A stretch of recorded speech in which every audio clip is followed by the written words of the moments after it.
Après sa signature officielle intervenue le 21 novembre dernier, la note sur le retrait accéléré, progressif, ordonné et responsable de la MONUSCO sera soumise à l'étude le 11 et 20 décembre prochain au Conseil de sécurité. C'est ce dernier qui décidera de l'avenir de la mission onusienne en République démocratique du Congo.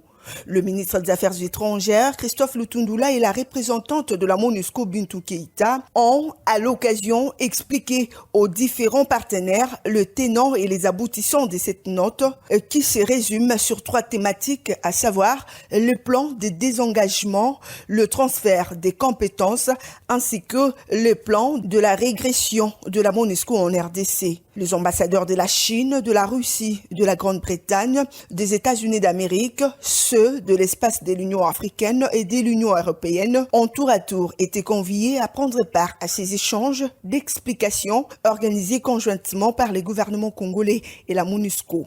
Ainsi, la première phase de ces plans de retrait est prévue, sauf imprévu, pour la période allant du 1er janvier au 30 juin 2024, dont la province du Sud Kivu. Et entre le mois de mai et juin, la fermeture de bureaux sera déjà effective dans ce coin du pays. Dans cette optique, l'évaluation sera faite tous les 3 mois pour identifier la problématique afin de faciliter la prochaine étape et un monitoring pour être à la page du déroulement de ces processus.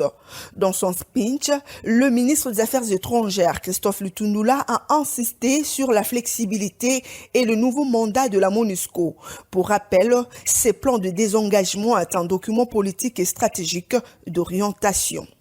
Pour rappel, ces plans de désengagement est un document politique et stratégique d'orientation dont la mise en exécution sera décidée par le Conseil de sécurité à travers une planification.